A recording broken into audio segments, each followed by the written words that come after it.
ఎలాంటి చర్చలు లేకుండానే రెండు రాష్ట్రాల మంత్రుల కమిటీ భేటీ ముగిసింది.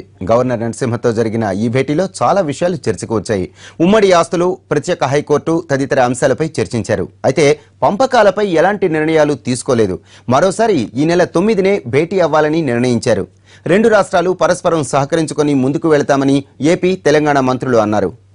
ఏదో అనుకూలంగా తొందరగా సెటిల్ అయ్యే సమస్యలు మొదలు సాల్వ్ చేస్తూ కాంప్లికేటెడ్ ఇష్యూస్ని కూడా చర్చించి సాల్వ్ చేయాలని చెప్పి నిర్ణయం తీసుకోవడం జరిగింది. రెండు వైపులు కూడా కమిటీ మెంబర్స్ చర్చించినప్పుడు ఇదే చెప్పారు. ప్రత్యేకంగా ఎంప్లాయీస్ ఎవరైతే ఉన్నారో, ప్రత్యేకంగా ఈ పవర్ సెక్టర్ ఎంప్లాయీస్ చాలా నష్టంలో ఉన్నారు. చాలామంది కోర్టుకి కూడా పోవడం జరిగింది. ఈ సమస్యలు కూడా చర్చించుకొని ఓ సెటిల్మెంట్ చేసుకుంటే బాగుంటుందని చెప్పి అందరు కూడా దాన్ని ఒప్పుకోవడం జరిగింది. నాకు గట్టి నమ్మకం ఉంది ఈ మీటింగ్ తర్వాత, ఈ వచ్చే 9th మీటింగ్ నాడు 2-3 సమస్యలు అయితే డెఫినెట్లీ రిజాల్వ్ అయ్యే అవకాశం ఉంది. ఇంకా ఈ 2-3 సమస్యలు రిజాల్వ్